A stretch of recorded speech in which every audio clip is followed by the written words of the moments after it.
Hello and welcome to episode 22 of the Millennium Pod, a Star Wars podcast by me, Ari, at ari.in.space on TikTok and at Millennium Pod _ on Twitter and Instagram. This week, I'm so excited because we're going to be talking about one of my favorite things to talk about in Star Wars. That is my girl, Rey Skywalker. On this podcast, we stan Rey Skywalker.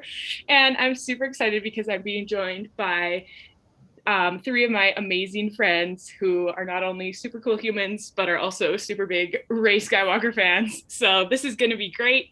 Hopefully, if you're kind of hesitant about Rey, you stick around, listen, hear all the reasons why we love her, and maybe you'll like her more. If you're already a great Rey fan, then you're just gonna love this because you're just gonna hear all the things you love about her too. So why don't we go around and y'all can share your name, your pronouns, and where we can find you on social media. Okay, I'll go. Okay, I'll go for it. All right. My name is Anna. My pronouns are she, her.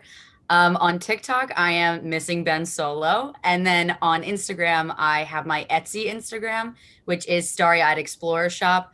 I also just kind of repost Star Wars related stuff on there as well. So those are basically the two main platforms I have. Sweet. Yeah. I will also link everybody's stuff in the description, so make sure you check them out. And Anna's store is really, really dope. And this is reminding me I need to go on and buy some stuff. Take your time. All right. You want to turn first? I talk first? You go. Go for it. Oh, okay. Hi, I'm Emily. I use she, her pronouns, and you can find me at StardustM on TikTok. All right. I am Megan. I go by the nickname Meegs, and I use she, her pronouns, and I am Fangirl Meegs on TikTok and Instagram. Yes. All right. So now we'll go around. We'll just go in the same order because it'll be easier than everybody knows. And since we were talking about Rey, it means we're talking about the sequels. And I want to know what everyone's favorite sequel is. I will go first. I have, I think, the most unpopular opinion. My favorite sequel is The Rise of Skywalker. I love it so much.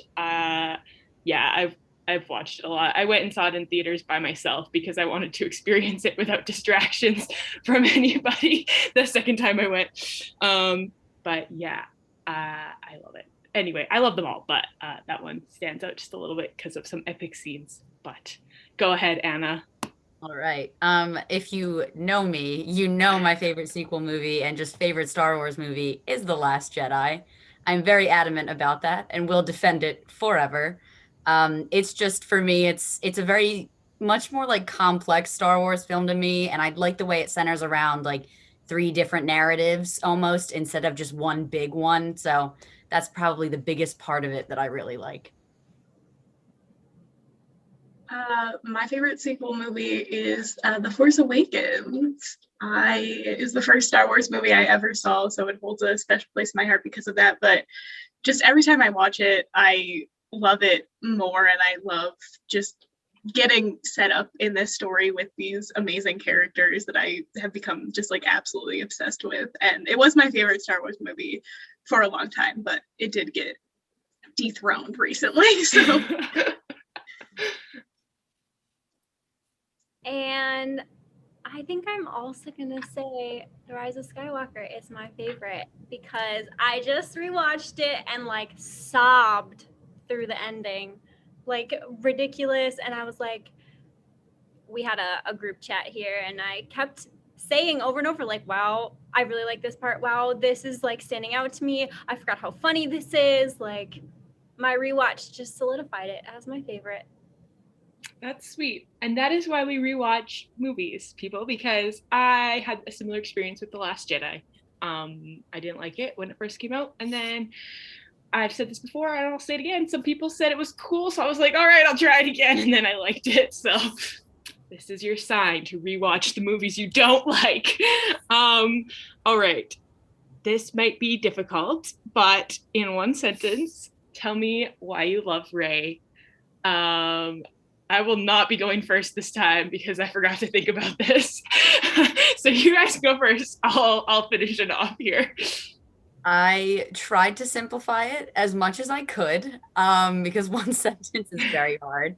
Basically, in a summary, I really love Rey just because, first of all, her development from this just very like timid, like shy girl to being an absolute badass at the end of the saga, amazing.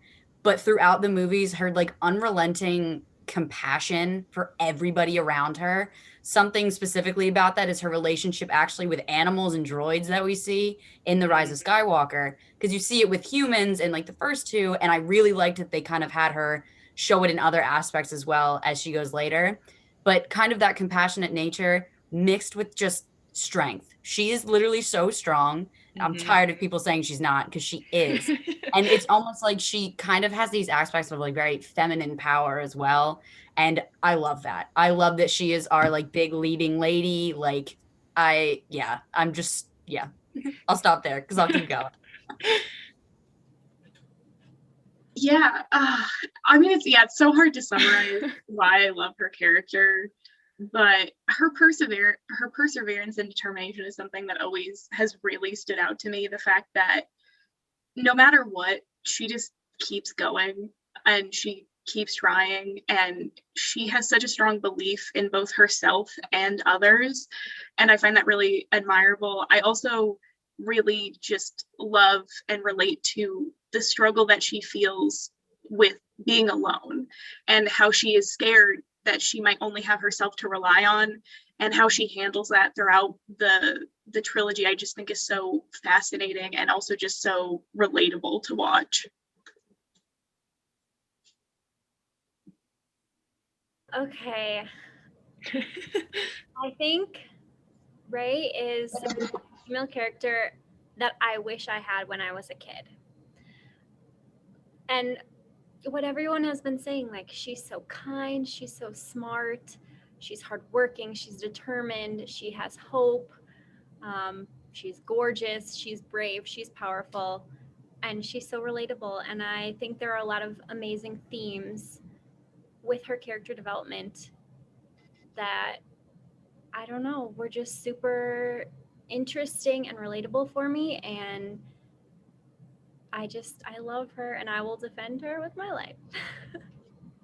Yeah, no, I totally agree with everything you guys all said. I think for me, like the number one thing is her perseverance, because I just find it so inspiring the way she keeps going despite all the things that are thrown at her, despite all of like the disappointments, even I'll say, like especially like at the end of The Last Jedi. And like we see a bit in The Rise of Skywalker where she's kind of like, I'm done. But then she still perseveres. And I just like I find it so inspiring. I literally have a sticker of her on my laptop so that when I start school again and I'm sad, I can be like, I can do it because Rey can do it.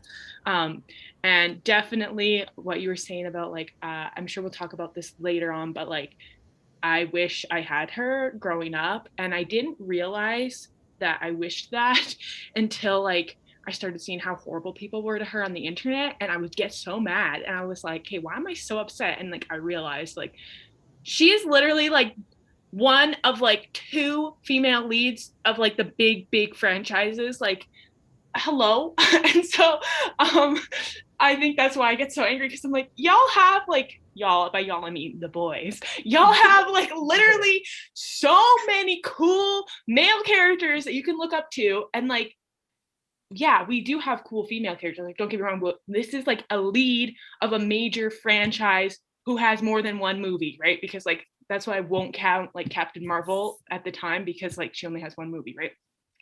But like until Black Widow, she was like literally the only other one. But anyway, so all that rambling to say, I agree with all of you. Also, we all failed the assignment to say one sentence, but I knew that was going to be hard. I just wanted to see what would happen, because I'm evil like that.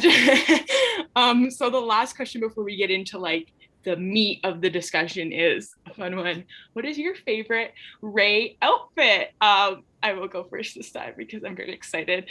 My favorite is her Rise of Skywalker outfit, because I really like that it's kind of like a play sort of, it's probably not the right word, but like sort of on her Force Awakens outfit, but it's like a lot cleaner, and it just like I don't want to say it looks better because I don't think it does. I like both outfits, but it just like looks like that nice, clean, and it's pure white the whole time, which obviously doesn't really make sense. It should have gotten dirty, but like I like the symbolism there where she's like fully in the light, and even though she struggled with a bit of darkness throughout all three movies, you know, I feel like her outfit is symbolizing, you know, she is good, she is the light, and I just love it so much. Yeah. So, of course, mine is again from The Last Jedi, but specifically the outfit that she's wearing when she goes to bring Ben back to the light, and she's wearing it in the throne room scene. One of my favorite scenes ever. I love that outfit for multiple reasons. Like you touched on, like the symbolism of the Rise of Skywalker outfit being completely white. The Last Jedi is definitely the one where she deals the most with this, like, I don't know who I am. She's feeling this pull to the dark, and she's wearing gray like the whole movie.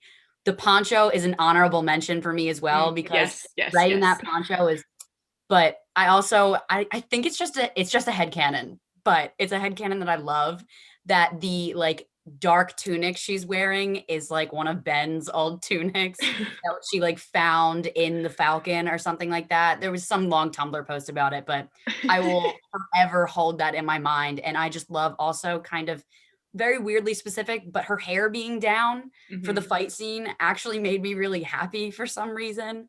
And like the fact that she like looked like she got done up to go do it. And it was just like, I was like, go off. Like I was all about that look. Yes, that one is a good one. You guys are all going to say different ones. I'm going to be like, oh yeah, I like that one too. They're all good. Mine is also the Rise of Skywalker look. I also really love how it's white, and it's very reminiscent of both Padme and Leia, and the fact that at one point in their trilogies, they also donned an all-white outfit. So I really love that. I really especially love that connection to Leia as her master. And I love the hairstyle. I like how it's a more complicated twist on her three buns from the first movie. Though I will say I specifically very much love this outfit when she also is accessorizing with her yellow lightsaber, because if there's one thing that I am absolutely obsessed with when it comes to Rey, it is her lightsaber. Yes, agreed. Okay, and I'm gonna cap us off with, I also like the Last Jedi look with her hair down. She put a little bit of lip gloss or something, like she was ready to go get her man. Yeah, I love, just like you said, Anna, I love the dark look. I feel like she's stepped away from the Rey who's waiting forever and ever, and she was like, okay, I'm going after like what I want, and I don't know, she looks so great. She does. She slays in every look. Let's be realistic here. Like, wish we had gotten that concept art vest from the Rise of Skywalker. Oh yeah, I love that so fucking much. And good. Oh my god. With the hood. Oh man, yeah. I wish we had a couple more hood up moments, because I love the hood, and that was the first thing I did when I got my cosplay, was I put the hood on, because I was like, I love this hood. Like she should have worn it more. Like, yes. Honorable mention. Dark Sith Rey. Yeah. With her hood. Yes. Also, all of it. How I remember I was watching like a TikTok of somebody explaining how the fabric and like just the general kind of silhouette and look in that Rey outfit is so reminiscent of Kylo Ren. Yes. And I love that. I think that is such a cool fabric connection. I love it. Honestly, Rey's outfits are a 12 out of 10. Yes.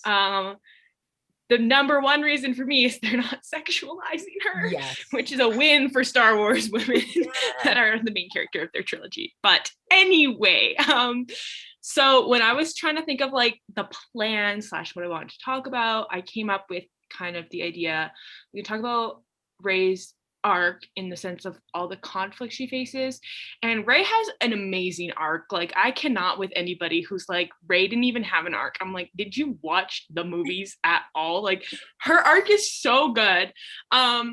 So what I want to talk about is 3 conflicts that she faces, and those are her relationship with like the Force and the Jedi and all of that, her conflict, like her self conflict and who she is, all of that, and then her conflict regarding Ben Solo / Kylo Ren. And we'll kind of do it in 3 sort of parts. I'm assuming it's going to intermingle, and that is totally cool. But I think just because it's the first thing I listed, for no other reason, let's talk first about kind of her relationship to the Force. I just think it makes me so excited when I think about the fact that, when she first saw or grabbed the lightsaber in The Force Awakens and then was like, I do not want this ever again. And then we see, 2 movies later to her with both the lightsabers being like, I am all the Jedi. I just watched that part and it's so good. I just think that development is so good. Like, and the way that when she's first fighting, I guess, like, I think that for me, at least, the first moment that she kind of starts to accept the Force is when she's fighting Kylo Ren on Starkiller Base, right? And then he's like, I'll show you the ways of the Force. And then you just see her go, the Force. And you just see, like, in her eyes, I don't know how Daisy Ridley made her eyes just convey that, but it was so good. And I don't know. I don't even have like a point necessarily to this. I'm just like, love that so much. But I would like to hear, how you guys feel about her relationship to the Force and how it's shown, certain ways that it's shown that you think are really great or whatnot. So go for it. Anybody can speak. Be free. Wait, okay. So I did something and I didn't get to the Rise of Skywalker book, but I had the Force Awakens and the Last Jedi novels. And I want to talk about what you just said this moment. I wrote it down because I thought it was so beautiful. So it says, I can show you the ways of the Force. Slowly, she shook her head. The Force, that was what this was all about. Instead of moving to defend herself, Rey closed her eyes. Ren hesitated, confused by her actions. A long moment passed in which Ren sensed a change in the air, a change in her. Then she opened her eyes and attacked viciously in a way she didn't know she was capable of, striking again and again as Ren was slowly driven back. I love that so much. Oh my goodness. She finds her strength. Anyway. Oh, so good. I love a moment when a character realizes their power. It's so good. Mm-hmm. But yeah, so I don't know. And I think it's interesting because, then she goes to see Luke in The Last Jedi and she's like, I want to learn. And he's like, no, you don't. I'm not teaching you. I love cranky Luke as a side note. One of my favorite parts of his character. But I think also in trying to learn the ways of the Force, we get to see a lot of like her perseverance as well, which is like obviously a big thing because she's like, I'm not leaving until you teach me the ways of the Force. And like that whole montage, or it's not really a montage, I guess, but like the whole everything when she's with Luke is so good. And I think we get to see a lot of development in her, and also like you start to see her darkness conflict, which is also really great. But I would love to hear how you guys feel about that. I know one of you was mentioning in the group chat, I think it was Meegs, something about the lighting. I want to hear more about that. But yes, y'all take it away. All right. I'll get the ball rolling. Okay. So I love the way that she kind of has a very like Bilbo Baggins approach to becoming a Jedi. Because like in The Hobbit, Bilbo's like, I don't want to do all this. And then by the end, he's like, I can't do anything but this. I don't know why that came to me today. And I've read those books plenty of times and it never clicked. But today I was like, wow, like she does not want to do this at first, but then realizes like, actually, yes, I do. Like, this is everything that I want to do. And the reason that I really like specifically when she's like scared of the lightsaber is because that is horrifying. Like any other person just thrown into a situation like that, you're not going to immediately be like, yeah, I'm going to take this and I'm going to fight the First Order. Like she's realistic. She's like, I don't want any part of this. Like, I'm just a scavenger girl. Like I didn't need to do this. And I think that the reason I love when she fights Kylo in the like the forest in the snow is it really comes out of a place of protection and defensiveness too because of Finn. Like she goes out, she gets thrown aside, she sees Finn's down and she's like, I'm ready to go. I'm ready to defend this person that I've barely known, but I will lay my life on the line for. And I think that that really speaks to like her kind of character. And I also, on top of like the like grumpy Luke and everything, she goes from that to Rey in The Last Jedi. And I do like that the movies are very close together, because you get to really see how she's going through all of it. And she doubts herself so much still in the beginning of The Last Jedi. Because, like, when she's talking to Luke and she's just like, I'm Rey, I'm from the Resistance. Okay, but why you? She's like, no reason, I'm from nowhere, I'm Rey. And he's like, no, there's a reason. And she just constantly like doubts herself. And I just think that like her finally coming out of that shell in it and being so like definitive, like, no, you know what? He's right. I am special. I'm going to learn.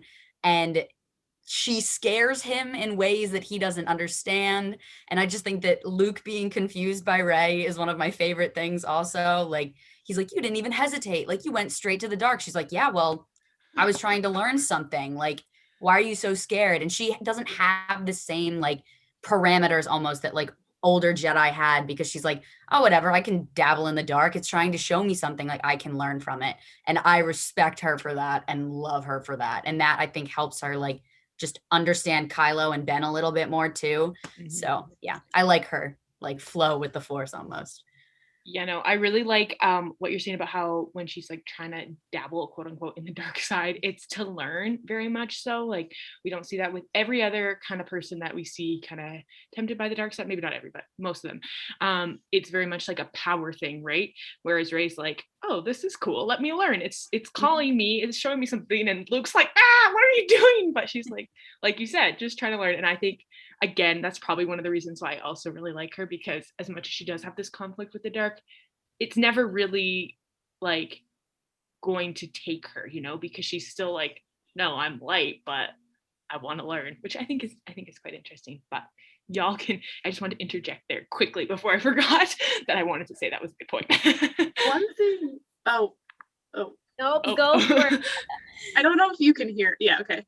One thing that I really love about Rey and her hesitancy towards the Force is that it shows us a different story than the one we have seen with Luke and Anakin. They were so eager to get off the planets they were on, to throw themselves into being a Jedi and learning the ways of the Force. And Rey is so scared. And I mean, in part, she is scared because to go that way means she has to let go of the past of waiting for her parents, which has been the one thing that she's been clinging on to kind of live, because I stay on Jakku because one day my parents are going to come back, and if she goes with the Force, she knows that she has to move past that, and that's scary, and that is unknown and not like the life she imagined herself living. I also really love how, when we're talking about The Last Jedi and her pull to the dark, how the cave scene embodies so much of what I think is so great about Rey's character. And I think it is a perfect representation of some of her struggles. She is stubborn, which is good sometimes, but it's also almost to a fault, because it prevents her from being able to move on and grow as a person. And also, it shows that her number one pull to the dark side is going to be her fear of being alone. It's why she almost takes Ben's / Kylo's hand, is because he is a person that will understand her. And if she goes with him, she doesn't have to worry about, it's just me, I'm the only person that I can rely on, because she'll have someone else. And I think that is so masterfully done in that scene, where it's all of her and then the two figures merge and it's just her.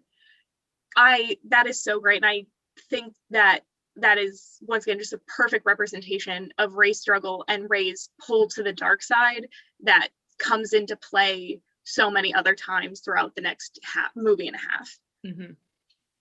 Yeah, I also feel like we get to see like her fear of being alone and not feeling like she's good enough, especially in The Rise of Skywalker, and like culminating in she is all the Jedi, and like she's supported and she's cared about, and they came and they showed up and they told her all these truths about who she is and who the Jedi are and who like she will become.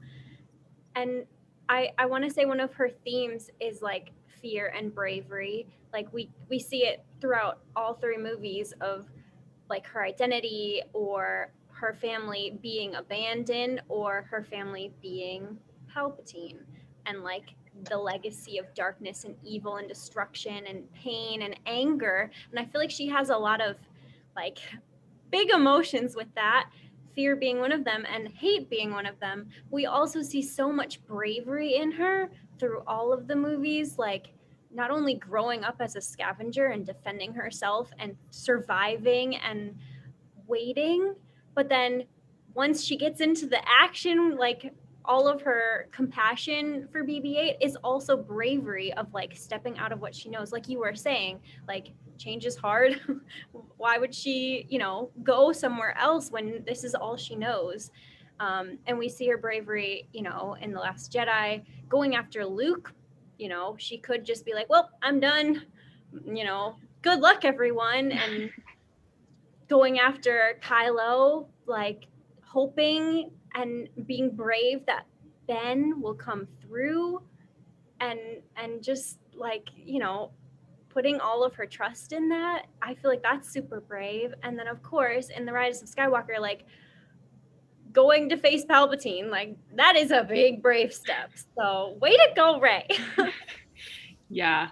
No, I also, when you were talking, Emily, about how she's tempted to take Ben's hand because it's kind of like that comfort, and that might be one reason why she would go to the dark side. That reminded me of something I thought about when I was just rewatching the end of Rise of Skywalker, and it's when Palpatine's like shooting, he's like shooting lightning at all the fleet and whatnot, and like the rest of his final order or whatever it is like attacking them, and he's like, Rey, you need to kill me and make the sacrifice and become all the Sith, and then you can save your family. And he literally says like something along the lines of, your new family is gonna die if you don't help me.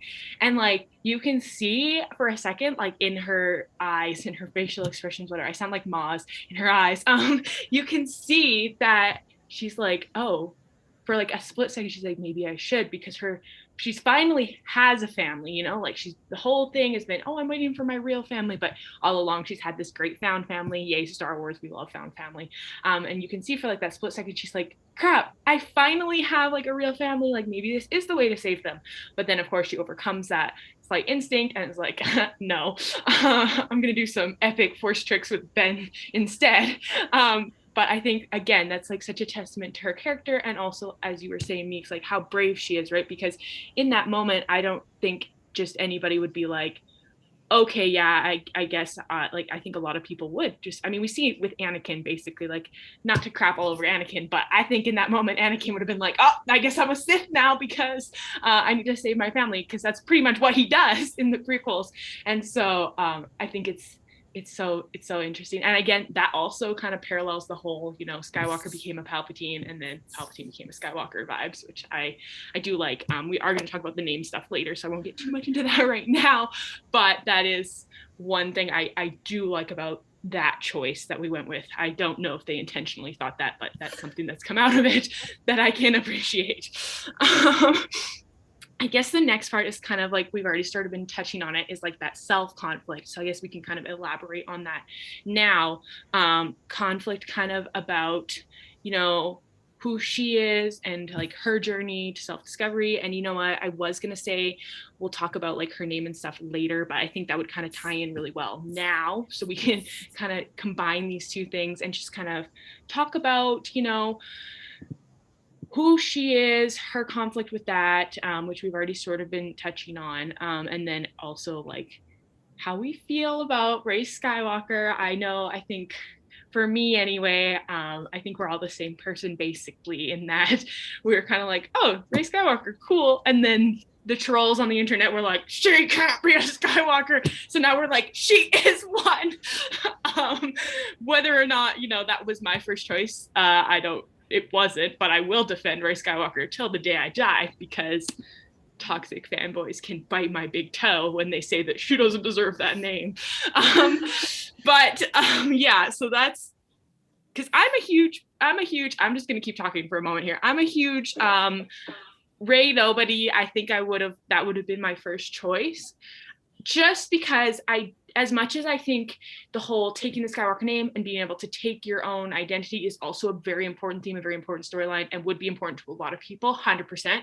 I think the nobody and being okay with being nobody and okay with being kind of like obviously she's not actually nobody, like she's a big deal in the galaxy, but you know, the symbolism of being okay with being nobody, being okay with being ordinary and, you know, not like unimportant would have been kind of cool in Star Wars, just because everybody else, all of our other main characters in Star Wars, like are someone, you know, like they're in the prequels, it's like the greatest Jedi, the Queen of Naboo, and Darth Vader, and then like in the originals it's like Darth Vader's kids and a great smuggler, like everybody's somebody, right? So I would have liked them to have kept with that. However, as I said, I will stand Rey Skywalker till the day I die, because I do think, unlike what the internet trolls say, she does absolutely have the qualities of a Skywalker. If anything, she might bring a little more to the Skywalker name. Some people might be mad at me for saying that, but she does elevate the name, I'm sorry to say. But yeah, so y'all can take it away. I'm done rambling about my perspective on that right now. Also, if we have any like thoughts on her lineage, I know when we were talking, like kind of planning, maybe we can discuss that now. I remember the only memory I have of like predicting her lineage was me and my dad were walking out of The Force Awakens, and he said something along the lines of, so what, is her parents like Yoda and Luke or something like that? And I was just like, what? And he's going to be listening to this right now, and I know he's going to be shaking his head being like, I never said that. He's probably texting me as he's listening right now. But I know we were walking out of the Cineplex in Southwest Calgary, and he said that, and that's all I remember. Like, I had no other predictions the whole time. I was like, I don't know how that would work, but maybe. So yes, please share your better theories on who her parentage could have been and names. Go ahead, Megan. I want to say quick with the Rey Nobody, I think it would have been a really beautiful message to all of us regular people, small people who are thinking like, there's a big issue in the world, whatever it may be. I'm just one person. How can I do anything against like a big corporation or like environmental change, like things that seem like I'm one person, how can I do anything? Like I'm just a regular human being. And I feel like that message of Rey Nobody would have been really beautiful, of like, you don't have to be a legacy like kid. You don't have to be this super powerful child of such and such. Like you can be powerful no matter who you are. You can make a change, you can make a difference, you can do things for good.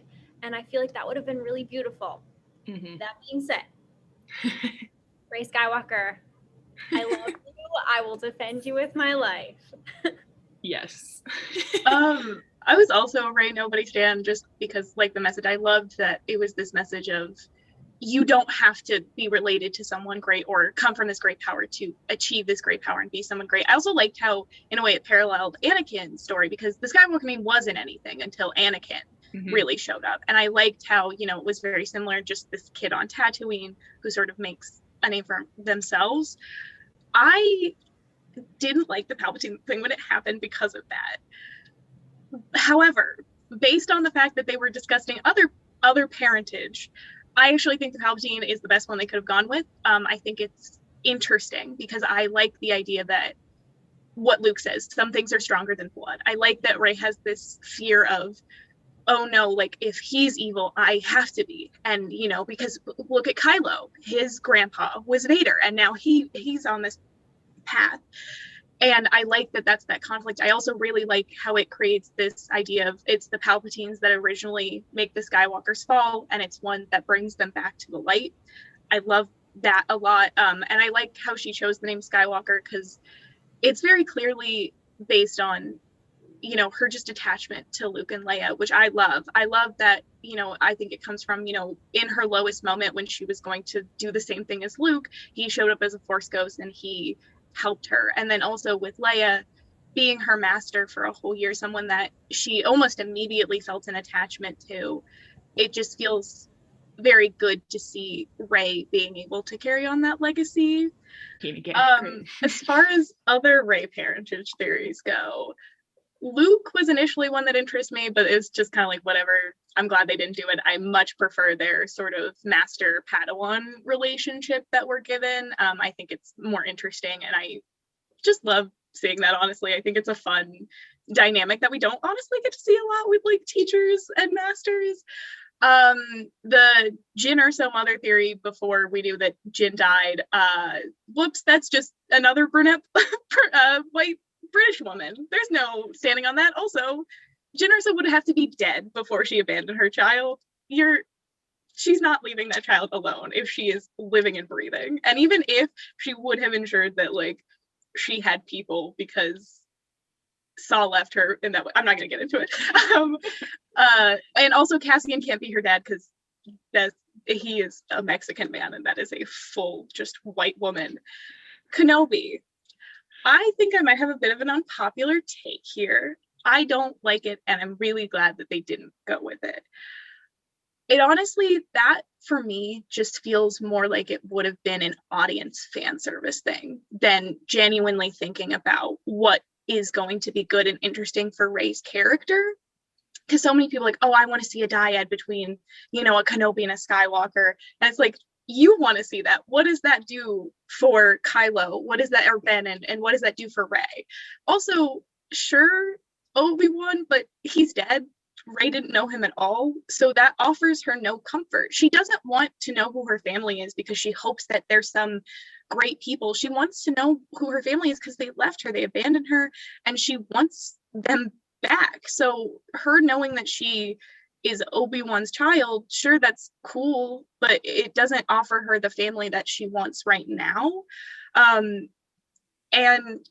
I don't know. I like I said before, I like the conflict that Palpatine offers with then she's struggling to see like, oh, is my path the dark side? I kind of just feel like Obi-Wan is like, yep, you're on the light and you will stay on the light because your grandfather was always on the light and he fought this. And it's like, cool. I just like the more complicated one. I guess probably people wanted it for the possible quirky Kenobi thing, but I also think that's possibly a little obscure even at that time for like just regular moviegoers to suddenly be like, Obi-Wan had a son with this random Mandalorian. It's okay, I guess that's information that like I didn't know, but yeah, that's my take on Rey Kenobi, and I'm glad that they didn't go with it. I wish they had kept her just nobody because I just thought that was really superior. And after The Last Jedi, I think people sometimes focus too much on Rey's parentage, or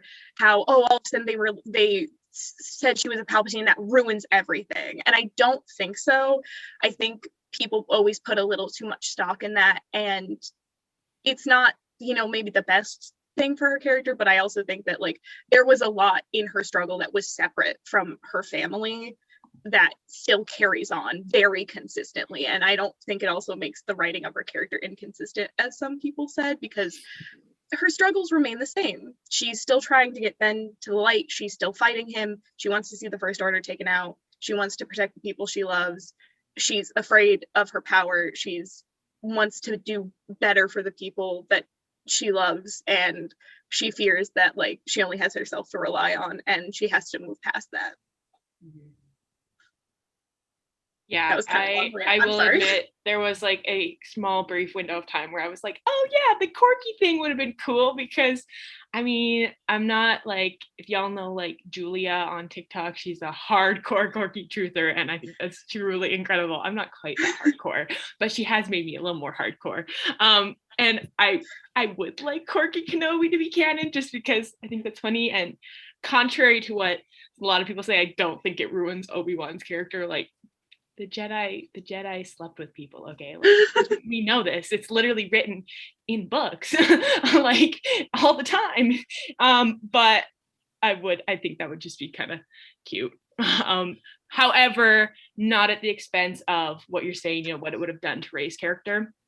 And like, yeah, I do get the it would have been cool to have like a Kenobi Skywalker, like actual dyad that's sort of like Obi-Wan and Anakin, except they weren't an actual dyad.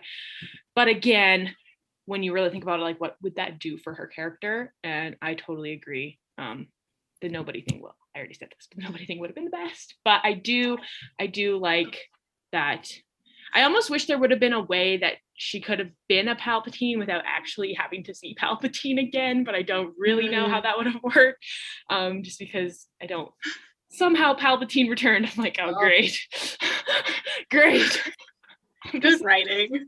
I'm like, who is writing this? Corky could be a Kenobi. I'm just saying that I'm glad that he was not Rey's father. Yes, I agree. Like, the only reason why I would have wanted that was just because then it would have canonized Corky Kenobi. However, it would have made no sense and probably would have in the end just made me mad. So when I thought about it more. But y'all, Anna, Megan, let's hear. Yes. Did you have any good theories? I wrote down my bullet points, so cut me off if I'm going too long. First of all, I am a nobody stan. I was a nobody stan. Again, same thing as everyone else has said. That's what I believed in. That's what I wanted to happen. As soon as she took Skywalker, I was like, okay, cool. And then as soon as people started attacking her for it, I was like, she is one and you're going to shut up now. Like, it's so ironic. I literally haven't been on TikTok all day. I go on right before we start recording, and there was a comment on one of my videos, except she's not actually a Skywalker. And I was like, I'm so tired of having to explain the same thing over and over again. Like, it's always the same comments. Adoption. It's literally like not by blood. She was given it as an honorary title. She's doing it to honor them as well as Ben, because he was also a Skywalker. So that was my whole thing about that, and the trolls that leave comments. We don't care anymore. No. I'm just gonna start deleting. I don't even anyway. But just respond anyways. Stan Rey Skywalker. Anyways, yeah, Stan exactly. Rey Skywalker. For clear skin, Stan Rey Skywalker. Okay. I have a comparison. Back when I was on Ari's podcast with Kev before, we talked a lot about Ben Solo and his lineage and how Ben has this constant fight within himself about living up to the people in his life. He knows he's a Skywalker. He's named after Obi-Wan Kenobi, who he doesn't even know. He goes through his entire life trying to live up to any aspect of his legacy, which shifts over to the dark side when he becomes Kylo. Rey, on the other hand, knows that she's nobody, like, until we find out, obviously. But the first two movies, she's not trying to live up to be anything. And I think that's a really cool, like, duality part of the dyad, where he knows that he is somebody and he still appreciates her, like in The Last Jedi, when he's like, you're no one, but not to me. Like, I love that kind of duality where it's kind of a nice way for him to realize that he also doesn't have to be this kind of person. That's just like a little tidbit thing that I really like, how they kind of flip-flopped on each other in that way. I'm of the same camp with all the fan theories. I played with Kenobi for a little bit, but then I was like, at the end of the day, I was like, yeah, no. Like, the dyad thing would have been cool, but I think that I was just kind of subject to what other people were saying. And I was like, oh, that would be kind of cool. But then I was like, but really, like, at the end of the day, why does that matter? Like, it really shouldn't matter even that much. Like, the fact that people are so worried about it is worrisome. Like, I don't know. But yeah. And also I had this like realization when I was talking with Alanis actually about Obi-Wan and like some of the quirky stuff. She's not a big Corky fan. I'm kind of neutral on it. I don't want it to be a thing. I don't not want it to be a thing. But she made a very good point about people, like, Lucasfilms is not listening to what like the Tumblr fans want. Corky Kenobi being a thing is definitely much more of like an internet fan base thing. It's not like a common fan base experience. And I think that that's kind of what would have been the issue with Rey being somehow related to him. It would have been like a very niche, only people who watched the Clone Wars, only people who like engage in online conversation, who put these things together. So I do like that they didn't end up doing it, because that would have just been one more thing added to the sequels that people would be like, oh, this doesn't make sense. So and then finally with the Palpatine thing, I agree. If they had to pick anybody for her to be related to, guess Palpatine, whatever, like, it is what it is. I also find it super ironic then when like there's all these other Jedi in the old movies who are super powerful, like blah, blah, blah. And then you find out Rey has the blood of a Palpatine. which arguably makes her one of the strongest Force users in the galaxy, and people will still say she's weak. They're like, the same people who are calling her overpowered are calling her weak. And I'm like, you literally, these people gas up Palpatine all the time. Like, Palpatine's so strong, blah, blah, blah. Okay, so is Rey. Like, that's the only reason that I kind of like the Palpatine thing, because it gives a little bit more of a reason for her to be super strong. But like, even then, she doesn't need that. But I guess I've tried to take the positive out of that. Yeah, I will say one thing that I really started to get me about the Rey parentage theories and also Rey Palpatine was it just felt like they did it because they couldn't just have a woman be this powerful. It had to be something else. Rey couldn't just have this power from herself because that doesn't make sense. And she does all of these things, even though like really it does. And when you take into account the dyad, which is a huge part of her knowing some things about the Force, that would explain why. And also, once again, you can just be powerful in the Force and not have a name. All of those other Jedi, Obi-Wan, Mace Windu, Yoda, didn't come from what we know lineages of powerful people, and people love them and love how powerful they are. But then when it came to Rey, it was like, no, there has to be some other explanation for this power. So that was what was initially upsetting about the Palpatine thing, even if now I've sort of come around on it. And what was also upsetting when people were like, oh no, it should have been Kenobi, because it's like, no, you're just doing what like was the issue in the first place, which is trying to link her power specifically to a male character. That was also the thing, was it was a lot of male Jedis being thrown around. But you had to link it to specifically a man, because we couldn't have this first powerful female with nothing. No, and that's why, like, as much as I love the little her training scene in The Rise of Skywalker, I know we talked about that, about like, did we really like have to see, we barely saw it for the others. You know that a year takes place in between. Obviously, she was training. And I just find it so frustrating when people are like, we barely see her train on screen. I'm like, you get like 5 minutes of her training. That's more than we got from anybody else. Like, how is that not enough for you? And it's just, it's a vicious cycle of that. Like, you'll give them something, the toxic fans, and they'll just, I do not see. Like, they just don't look into it at all. So. Yes. Okay.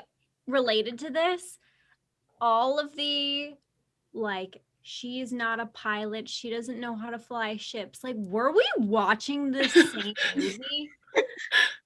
Like, there's so much information. I think something that the sequels did is a lot of show, not tell. But there are some lines in this movie of Rey saying, like, Finn was like, we need a pilot. I am a pilot. All of the lines with Han talking about the compressor and the ignition line. And like, there are so many lines. I mean, if I look at my 12-page like notes here, I could read them all off to you. And next time some stupid toxic fanboy who hates Rey goes off on me, I will literally bring them out, because there are so many, like, there's so much proof that she knew what she was doing. She has all this knowledge. Like, why do we need to tell you everything? Yeah. Like, it's not like she flies the Falcon and it's flawless. Like, it's like she's crashing. She's so bad.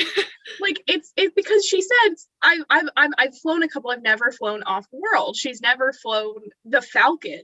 She's worked on it, which gives her the knowledge. But like, she struggles to do that. She isn't wielding a lightsaber perfectly. Kylo is trying to not kill her. He's like, it's things that like, it just pay a little bit of attention, and just you start to pick up and realize that they're not actually presenting in the movie that she's doing everything flawlessly and she's so powerful. That's what people are telling you that she's doing, but that's not the evidence. Like, literally, okay, 2 things about the flying thing that just make me so frustrated is Luke, who is also my favorite character. Like, Luke, Qui-Gon, and Rey are all tied, probably. Depending on my mood, one of them gets ahead. But anyway, so don't get me wrong, I love Luke. I like so much. But Luke never flew off world either.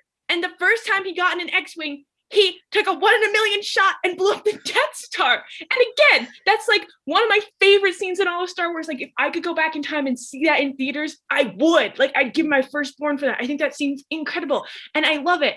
But like Rey barely flies the Falcon, barely, and everyone has a problem with it. And like, hello? So there's that. And then the other thing, literally in the same movie, I'm getting very heated right now, literally in the same movie, in The Force Awakens, right? Opening scene, not quite opening scene, but basically opening scene. Finn is like, do you know how to fly a TIE fighter? And Poe's like, no, but I can figure it out because I'm a great pilot. Nobody has any problem with the fact that Poe can fly a ship he's never ever flown before. Because why? Because one, he says he can fly it. And we're told like in the opening crawl that he's like a really good pilot. And people are like, cool. I mean, I'm not super well versed in ships, but I would think a TIE fighter would be kind of hard to fly just because of its shape. Like I am a physics student and TIE fighter shape makes absolutely no sense for flying. So like, but nobody has a problem with Poe flying the TIE fighter. And again, I think that's so dope. Like I'm like, yeah, he's flying a TIE fighter and he's never, like, why as a woman am I like seeing these men do things and I don't question it at all? I'm like, oh, that's so sick. But the second a woman does something slightly in a movie, the men are like, not all men, first of all, let's just be clear. But there's some good ones. There's many, many boys on the internet. And I do think it's mostly an internet thing. I think a lot of like real people are very nice. But the second a woman does anything, they're like, nope, couldn't have happened. I'm like, and we literally see her practicing with like she has a flight simulator. I don't think we don't see it in the movie, but like it's written in a book. And like, yes, I agree with the haters when they're like, well, we shouldn't have to read books. Well, first of all, you should read books because that might help you a little. But second of all, like she's clear. I don't know. And like the whole thing about like, well, how did she know all that ship stuff? Like, did y'all not watch the fact that she literally has to know ship parts in order to eat? Like, hello? Oh my gosh, I also think like some of it is just like I'm willing to accept some stuff just by the principle of it's a Star Wars movie and she's the protagonist. Exactly. Like I'm just like I'm okay when Luke and Anakin do and the Rey do stuff because like they're the main character. Exactly. They gotta win and do stuff for the plot to progress, and that's fine with me. I'm not coming here because I think that if Daisy Ridley and Adam Driver actually took sticks up and started swinging them at each other, that like Daisy would win. I'm just saying like Rey is the protagonist, so yeah, she's gonna like win. It's Luke wins, Anakin wins until he doesn't, but that's a different thing. But he still kind of wins. But it's just like, it's fiction. It's okay. Like, I don't think, it's like nothing she does breaks the rules of the universe. And she's our main character. So, okay, whatever. Yeah, she's powerful. Let's go for it. Well, and plot armor in such like a derogatory way. And I'm like, literally, what movie would exist without the main character pulling some random, no chance in the world, like, plot like on something, like everything, even like I feel like I can say this because I love The Last Jedi, but like Paige catching the remote like under the thing, I'm like, that's a 1 in a million shot, you know? Like there's moments like that in every single movie. There was another one with Finn later in one of the movies and I do not remember what it is, but it's just so like ironic to me that as soon as it was Rey, it's like, oh, well, she can't do that. She can't do that. And also, on top of like the not flying flawlessly, she also never fights that well. Like even after her training, Kylo is winning that fight on the Death Star. He is literally winning. And the only time I think we truly see her like really excel in fighting is in the throne room. And I honestly think that that's because when she's fighting Kylo, in the first one at least, she's just defensive. She doesn't know what she's doing, 100%. In The Last Jedi, she's fighting alongside him, and it's the dyad in action. She's like, well, I don't feel conflicted about fighting these people because they're all first order guards. If she was fighting Kylo, she feels conflicted the same way that he does. He doesn't want to kill her. And then as soon as she actually stabs him, she's like, oh crap, I shouldn't have done that. And then he kills him immediately. Like she was not looking good during that fight. She was a mess. She was a mess. Yeah. She had just seen like Sith her and fought her, and then he just like mashed. She was literally like on the ground before Leia like did that thing that distracted her, and he dropped his saber and she could go, which is like smart and shows like she's good and quick in a fight, but she's definitely not like, I wouldn't, there's not any time where I'm like, wow, she is just decimating Kylo in this. And like I'm like, this is not peak power Rey. If we ever get to see peak power Rey, which I swear we better, I need post sequels content. Give her Luke in the Mandalorian moment. Yes. I need her and Finn training the new Jedi. That's what I need. Ugh. Yes. Oh my, no. The other thing too, that just, so one, as Harrison Ford has said, it's fake and in space. So like, who cares? First of all, it's literally space wizards. Like, hello. And second of all, to me, it's like, if of all the things in Star Wars, which all of it is unrealistic, all of it, sometimes, like if I'm watching it as a person who studied physics, I'm like, what is happening here? They would not be survived. Like half the, like freaking Leia's whole thing in The Last Jedi, like I do like, because it shows that she's force sensitive. I don't really like how it was like executed film wise, but I like that, you know, she was force, but the whole thing, like, I'm like, what is happening? None of Star Wars makes sense, right? So if the most unrealistic thing for you in Star Wars is a woman using the same magical power as the men, you need to take a good long look in the mirror, because that is something you need to look at. Like, oh my goodness. And then of course they'll be like, well, I like Ahsoka. I'm like, oh my, don't even get me started. So like all the non-force sensitive women. Do you want a cookie? Like, congrats. If y'all know my rant on TikTok, if I hear Jyn Erso Rey slander one more fucking time. Oh yeah, I saw that. I was like, literally. Oh, I was don't use like, the characters that we like against each other. Just don't do it. Well, it's like, just don't pit the women against each other. It just is. It's so tired. That we have so few female characters, and it's just very tired to continuously pit them against each other. And it's so tiring to constantly feel like they have to justify their existence in the story. I could go on about fucking Rose Tico and the fact that her existence in the story seemed to need to be justified by people, where I'm like, if she was a white man, you wouldn't have blinked an eye at that character. Same with Holdo. Let's not forget our purple-haired icon. Like, I just like this women having to justify it. Like, it's already so hard. Women also have no friends in Star Wars besides like men.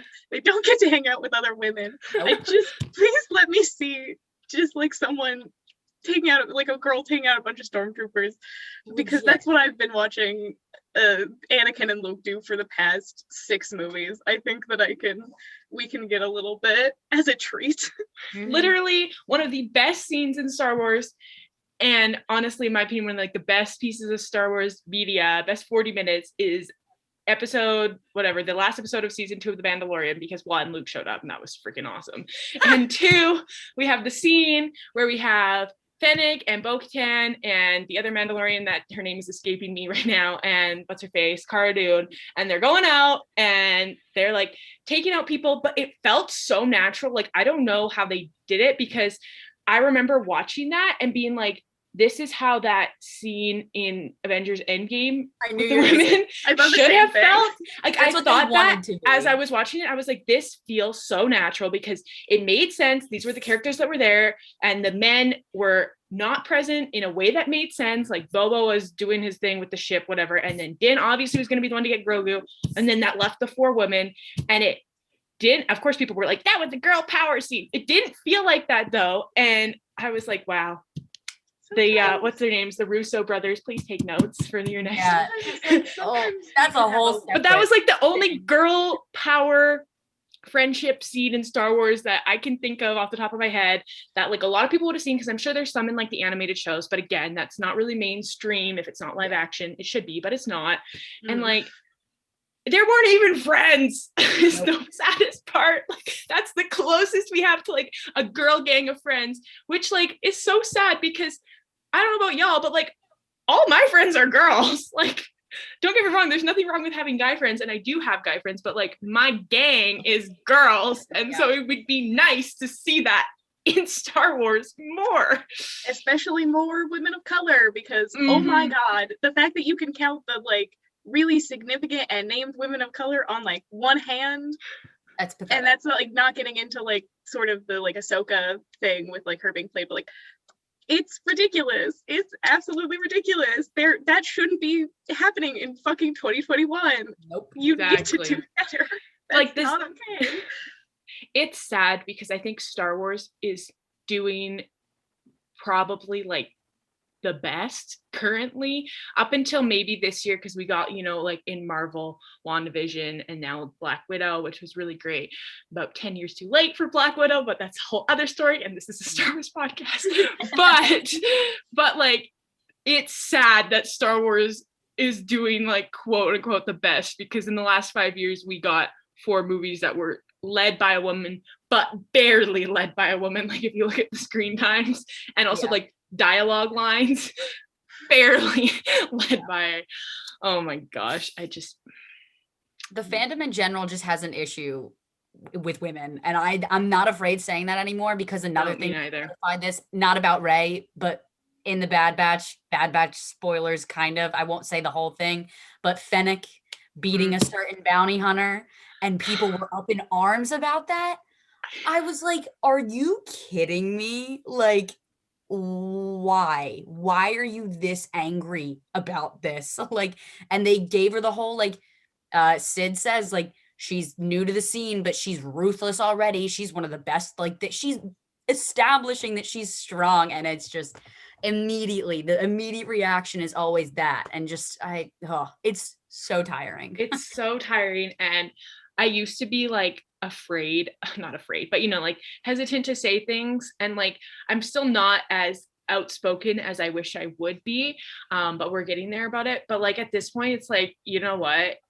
If you're going to be that way, and every time you see a woman doing anything, you're going to have a problem with it, that is 100% on you. And you need to be thinking about that, because once again, if the most unrealistic thing in Star Wars for you is a woman, that tells me a lot about how you view women in real life. And to be honest, at this point, I just laugh and I want nothing to do with you, because that is quite honestly just, it's gross. It's gross. Forced diversity to have women and people of color and LGBTQ people in a story. It is just the bare minimum, and just trying to reflect the world that we currently live in. It's ridiculous. And the fact that these characters constantly have to justify, once again, their existence in the story. Why do they have to be gay? Because people are gay sometimes. And that's amazing. That's all the justification we need. Like, literally, I remember when the High Republic put the 2 trans Jedi on like the cover, and everyone was like, well, why do Jedi care about their gender? Because Jedi aren't supposed to have attachments. I'm like, once again, first of all, read any book. In any, like, literally almost every Star Wars book I've read, some Jedi is having sex with somebody. Like, it's just everywhere. And second of all, I made a video about this, and I was straight up like, this Star Wars universe is made up of trillions of beings, and you're going to tell me that there's not going to be any trans or LGBT people. Plus, also, as like, there are LGBTQ like Star Wars fans, okay? That is totally thing, and there always have been, and they deserve to see themselves in media just as much. Like, I can't preach, oh, we need to see more women in media just because like I'm a woman and I want to see myself. Like, again, it's the whole thing with like, we need people of color, we need LGBTQ people, because there are fans and they deserve to see themselves in the stories that they love. And I can't remember who said it. I want to say I think it was AJ, like Jedi Star Killer on TikTok. I'm pretty sure it was him. If it was somebody else and they're listening, I'm so sorry. But they were like, there's no such thing as forced diversity. There's just forced exclusion. And like, retweet to that, because it's so true. Like, look around. The world is not just white men, unless you live in a small town. On the note of people who have made really good points about representation, I'm reminded of Zoe on TikTok. Her username is Zoe.M.W, who made an amazing series of videos about Rose Tico and just kind of general Asian Pacific Islander representation in Star Wars. It was amazing, and I'm always reminded of, like, whenever I think of like Rose Tico now, I think of like her. But and just like, you know, when people, I think, underestimate how much it means to see yourself represented on screen, how much it meant to little girls to see people like Rey and Rose on screen, people that looked like them, people that, you know, did cool shit and powerful things. And like that just means, I know we're gonna get into this later, but like that just means so much to little girls. And I think especially like we were saying, like as girls who grew up in a time where that wasn't as common. And like I'm often reminded of like how drawn I was to like dystopian fiction when it was coming out, because I loved seeing that, you know, people like Katniss were the lead. And that's why like when I think of like Rey or Jin, I get those same feelings of like I just get so excited to see, like in Rose, like I just get so excited to see women being able to have a leading role in these stories and have really important moments, and just thinking about how much that will affect little girls' view of themselves. Yeah, literally. True. That's like, that was such a good way to put it too, because like I think about it and like you're right, a lot of like the novels growing up and stuff, like when it would finally be centered around like a strong female, I'm like, yes, like I can really put myself in the book, like do this. And I think just also like within Star Wars, they've had a problem where they set up a decent female character, and then by the final movie they're sidelined a bit. Layup. And it's so ironic when people are like, oh, well, you already have Padme and Leia. I'm like, well, okay, there's a couple things wrong with that. First of all, they are not the main characters of their trilogy. I wish they were sometimes. They're not. Padme, I think even more than Leia, went from being a badass senator. She was doing whatever she had to do on Naboo. She planned that whole like re-invasion, gun in hand, like ready to go. By the third movie, she is on the side. She is only a pregnant love interest who dies from sadness. You cannot compare us liking Rey to having Padme in the movies. I love Padme, but she was not the, like, she should not be the bar for like female representation. And then Leia, same thing. Rebel princess in the first one. She's this sassy, like, I'm like, I have thoughts about Leia and Han, of course, like, but by the last movie, she's a babysitter for the Ewoks and she's in a gold bikini. Like, that was not needed at all. So it's just Plus, no underwear in space. that. Thank you, George. To a 19-year-old girl. George, Me crazy. Yeah, George, I hold that against you don't forever. get me wrong. I appreciate that George had a vision. And, you know, I was watching that documentary that's like Empire of Dreams or whatever. And like people were like, nobody's going to watch this. I appreciate that he persevered and made Star Wars. But that is where my appreciation for him ends, because truly it is like, I've said this before, I think on this podcast, it's like he was not, I guess he's not really a writer, but they were writing a decent female character, and then it's like they remembered she was a woman and we're like, ah shit, we need to put her into her curly, like, brushing my curly hair. First of all, let's not forget that Padme was brushing her curly hair, and I have straight hair, okay? Like soft. I'm like, what is going on? I know. And then they were like, oh, we need to make these the weeping, you know, side damsel in distress. It's like, it's truly like, that's what I think happened, because like literally Padme in the Phantom Menace, and I've said this before, like when I first watched Star Wars, I skipped the Phantom Menace because everyone was like, it sucks, and now it's like one of my favorite movies, but whatever. Mainly because of Qui-Gon. But when I watched it, I was like, wait, this Padme chick is like actually so cool. And then watching Attack of the Clones again, I was like, you know what? She's still pretty okay in this movie for the most part. She's a little weepy and lovey, but that's fine. You know what? Women are allowed to be multi-dimensional and be badass and in love. That's totally cool. And then the third movie is just like Hera Syndulla. Yes, this is why we stan Hera Syndulla, and also Sabine Wren. Not that she has love interest, but we stan those two. Hera Syndulla is actually such a dope female character. He is. He is the moment. I love Hera so much. Yeah. This is also why I really like, I know some people in the Star Wars fandom have stuff to say. This is why I like Forces of Destiny. I love that was designed for young girls, and just children in general, to show just the female Star Wars protagonists going on little adventures, showing them being kind and compassionate and having friendships and all that. I don't care what people say. It's not meant to be a Clone Wars Rebels level show. It's supposed to be cute. And I think that it was nice to see something like that being made with the mind of like, we want girls to be able to see themselves in Star Wars. And I'm glad that that exists for that reason. And I don't care if people don't like it, because whoops, not made for you, an adult. It's meant for kids so they can watch little shorts on YouTube and play with their dolls. Yep.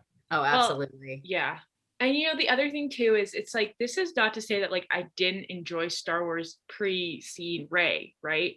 Like, and I still enjoy, like I said, I love Luke, Qui-Gon. Like, I don't dislike the male characters. In fact, a lot of them I really, really like. I think a lot of them are fantastic. Like, I can name so many that are like great, like father figure vibes, which just Star Wars does dads really, really well. Especially Dave Filoni does dads really, really well. But like, the thing is, like I was saying earlier, I didn't realize how much, like how starved I was to see myself. And again, I am a white woman. So like, at least that, Captain America, Tony Stark, Luke, Anakin, Harry Potter, Frodo, whatever, they were all white. So like, I had that for me at least. But like, again, I didn't like, I still love those stories. I still do love them. I don't like all of a sudden dislike them. I still think they're so fantastic and I will rewatch them forever.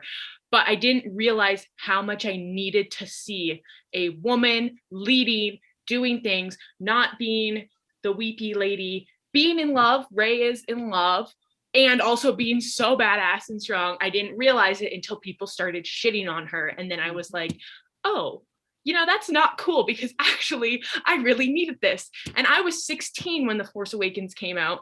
That's a long time to not have, like I said, a main lead. And like, yes, we did have Katniss, and I will give that. I will give that. And I love my Queen Katniss. However, one out of like the 6 franchises that I loved growing up is not sufficient. And it's just like, I don't know. And it's like, again, when we're asking for more representation and like praising it, that's not to say like, oh, well, we don't want to see white men ever again, because that's not true. But it's just like, I look around and it's like, there's so many different people, and we can share, we can share. Mm-hmm. Like, that's all there is. And I think a lot of toxic fanboys on the internet who cry about, and there is some women who cry about it too, like quote unquote forced diversity. I think it's because they think they're never going to be represented again, and they know how much they like seeing themselves, and like, that's not true. That's not what we want. Like, let's be clear here, it's not what we want. And like I said, I don't hate the stories that have white men as the protagonists. Like, I actually really, really like them. They're some of my favorite things. But I also like being able to see a woman, and I would like to start seeing more women of color. But like, you know what I mean? Like, it's just, people get so upset, and it's like, just look around the world. Like, go outside, touch some grass, walk in your park, and you will see so many different people. Like, if you live in like a city, and to be fair, like, I did grow up in a small town, and it was very, very white, I will say. But if you live in a city or near a city, and you're walking in a park and it's entirely white men, you should probably run, because that's not normal in Canada and the US, at least, like, these days. Like, it's just, oh man. But I don't know. This is great though. I knew this was gonna happen. I was like, we're definitely gonna go on this like epic feminist rant. Yes, we are, and I'm proud of it. I'm so proud of it, because I also agree with, they do think that like all of a sudden it means like we don't want to see like white men on a screen. I'm like, I'm not saying no to more Adam Driver on my screen. Let me be clear. Yeah.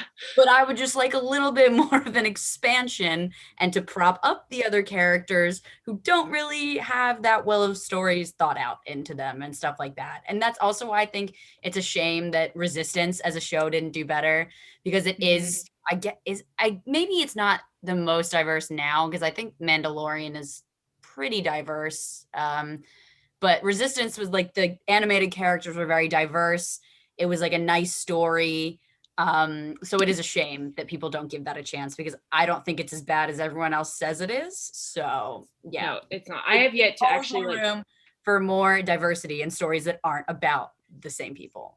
Yeah, no, I've watched a decent amount of it. I have yet to finish it, but for no reason other than I just haven't had time. I do think it will be better. Like, I think, you know, people didn't like Rebels when it first came out, and now so many people are like, Rebels is the best, which, like, I would agree. It's definitely one of the best things we have for Star Wars. So I have hope for Resistance, and, you know, just like the sequels as a whole. I mean, we already know, like, everything since A New Hope in Star Wars has been hated when it came out. There is documented records of this. There are old internet chat rooms when the prequels first came out and when the Clone Wars came out. There's so many, like, you can find the Reddit pages pretty easily. So, like, the sequels will be liked in 5 to 10 years, 100%. And whatever comes out, exactly, whatever new Star Wars comes out, then everyone will be like, oh, this. And you know what? At this point, I just laugh. People are doing that with the Bad Batch, and it makes me really angry. Like, it's going episode by episode, and people are getting so frustrated about it. I'm like, we're not watching it back to back like you're running it on Disney Plus. Like, you have to wait a little bit each week. And, like, there's just, I hate, like, saying it, but it's so true that Star Wars fans just aren't happy. Like, they're never happy with what they're given. And it's just like, I think people need to stop, like, before they go into a show, like, hypothesizing all this stuff. Like, I went into, like, I went into the sequel movies, like, I have no idea what's going to happen. I have no thought in my mind about what's going to happen. And each time a new movie came out, sure, I would think a little bit about what was going to happen. And, like, part of me would be like, oh, I want this to happen. But I wasn't, like, absolutely devastated when things didn't come true, and I wasn't, like, hyping myself up to be let down, because I think that that's what people do, like, a lot of the time, and that's always going to be the downfall. So that's just a little, like, don't hype things up before you see it, experience it, and go from there. Because that's also if we're talking about the sequels, I don't know if anybody would watch this podcast or listen without having seen the sequels, but when, you know, people are getting new into Star Wars, doesn't matter how you feel about the sequels, just kind of try to let them suss out their own feelings, because it really always upsets me when I see, like, on TikTok, you will be like, oh, I'm watching Star Wars for the first time, I'm so excited, and the comments are just filled with, like, don't watch the sequels, they suck. They're so bad, they're horrible. And it's like, hey, what if we just, like, let that person form their own opinions, and, like, not you, like, pushing your own on there. You could say your opinion, but you could also say it nicely. You could just say, oh, not my favorite, but, like, would love to hear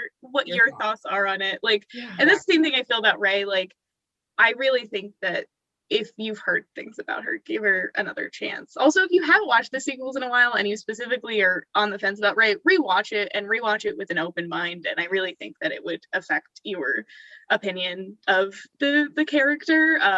Because I think, especially when you're watching it back to back, there you get a much clearer picture of her arc and where it is going and how it builds and stuff. And that's what I really liked about when I was rewatching it. I was like, this just makes me love Rey more, because it just makes her arc feel so cohesive. And nice, and, like, seeing her relationships build was also a really nice opportunity between, like, Finn and Leia and Kylo and all of those people. So it's one thing, give Rey a shot if you don't like her. It's fine if you continue not to like her, but give her a shot. Yeah.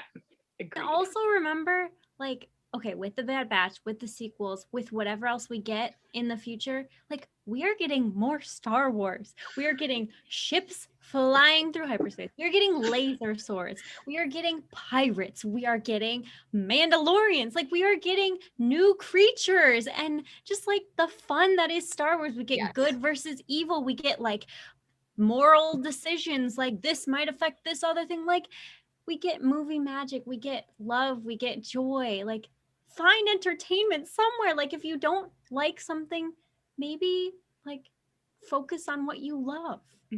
That's the thing too, is so many people focus on what they hate, and so many times I've seen, and this makes me very sad, when people will praise something that Disney is doing and then immediately be like, because it's so much better than Rey, or because it's so much better than the sequels. Like, I saw this post that I can think of right now, and it was it was about Din Djarin's character arc, and like he definitely had a really great character arc so far. I'm excited to see where they continue to go with it. I think The Mandalorian's like really great, especially like how it's bringing in all kinds of like different parts.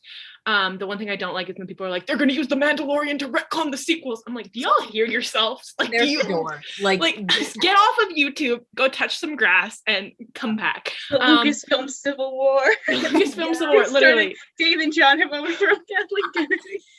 Because that's how presidents at corporations work. That's how that works, yeah. I know, they're like, we do this. But yeah, so this person was like, Din Djarin's character arc is so great. He literally went from like stone cold guy to like caring father figure. He was like, and then I was like, that was perfect, beautiful. I totally agree. And then it was like, unlike Rey, Palpatine. And I was just like, that's why? Why did you have to add that? Like, why are you so determined? Like, you know, you can praise things without bringing other things you don't like down, right? Mm-hmm. Like, hello? Like, I will say things like, you know, I like Rey's character because she doesn't die of sadness, unlike Padme. But that's different because those two things are like similar, and they're like a direct, like a thing that is comparable. But like, just being straight up like Din Djarin's character arc is great, unlike Rey's. Like, like, especially with no context. It would be one thing if they were like, you know, like, how do you feel about the different Disney projects? And then they're like, oh, well, I like this.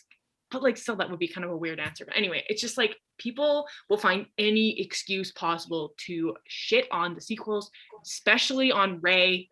Mm-hmm. And it's just so frustrating because I'm like, you can like things, you can like the Disney stuff without, like, your sequel hater badge will not be revoked just because you praise a Disney thing without then shitting on it, the sequels. Like, just so y'all know, like, you can like things without bringing other things down.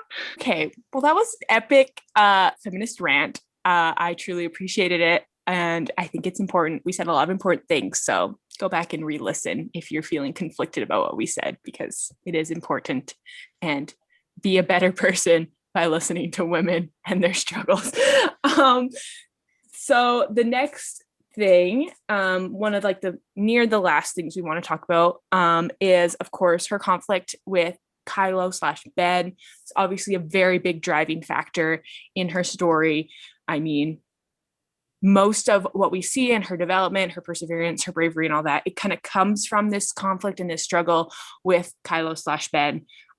Right from the beginning, you know, she goes from thinking he's a terrible monster, a horrible person, and then she's kind of like, oh, there's actually hope in him, to then one of the reasons I really like The Rise of Skywalker is because in The Last Jedi, it feels like she's very much like, you have to turn because I know you can. Whereas in The Rise of Skywalker, she's like, I know you can turn, but I'm not going to keep begging you to do it, which is very like, yes, queen, get it. You don't beg a man for anything. But it is very much like, she's like, you know what? I know you can, but it's up to you now, which I really appreciate. And I think that also kind of shows a lot about her character, that she's able to let go and, you know, give over that autonomy to Ben to make that decision. Because like, I could go on and on about how she killed the Kylo with his Kylo saber on the Death Star, which I do think is great, but ultimately he did have to make that choice after talking to Han's whatever. I still am kind of unclear on how Han was there, but it's fine. I appreciate it. I liked it. And I really like that. I like seeing her go from, like I said, you're horrible, to you have to do this, to, you know what, I believe in you, but I'm going to let you make your own choices. But I would love to hear, of course, your thoughts. I know you guys have many thoughts about the Rey and Kylo dynamic. So the floor is open. Let's hear it. I'll step up again. You know, I'll come at it from two angles. Of course, I do really like Reylo as well. So there's that aspect of it for me of, you know, it's the enemies to lovers. I can't get enough of it, but it's a very much more complex situation than just that. Like, I think it's a beautiful kind of like romance situation because it's not so in your face. And that's also why I like The Last Jedi a lot. It's very subtle. And it's a lot more about how these two like bond and connect with each other versus it just being like, ooh, pretty girl, like pretty boy, like I like him. It's so much more of like a mutual respect for each other that starts to grow, like regardless of a relationship or anything. Now just back to their characters. And I think that a big step for Rey is trusting him, because in the first movie, obviously she's like, oh my God, here's this big bad guy. Like, I'm new to this whole scene. He just killed his dad in front of me. He's bad, like blah, blah, blah. And when he even like offers to teach her the Force, she's like, the Force, has her little moment, does not care about him. She then realizes like how important it actually is to like give him that second chance after learning about his backstory, because then she's upset with Luke that Luke wasn't honest with her. And like I said when we were talking earlier, I love the fact that after she goes to the cave and like goes through that little period of like, oh my gosh, like who am I? Like what is going on? She doesn't go to Luke to talk about it. She goes to Ben. Like she goes to him and is like, he's going to understand me, because now that she knows there's some kind of link and that's never going to be broken. Rey's kind of relationship with Kylo Ben, I think a lot of it does actually come from her relationship with Leia. She has a very deep understanding of her. Even just like right after meeting her, she instantly clings to her, and she can tell that Leia holds out all this hope for Ben. So Rey goes through periods of, in the beginning of The Last Jedi, she's like, when she talks to Luke, she's like, there is no light in Kylo Ren, like blah, blah, blah. But then by the end is like, I'm going to ship myself to him, like defenseless, because I know he's going to turn. Like she puts so much trust in him, and like him not killing her and everything in that moment. It's just this, there's just an unbreakable bond between the two of them, regardless of the dyad.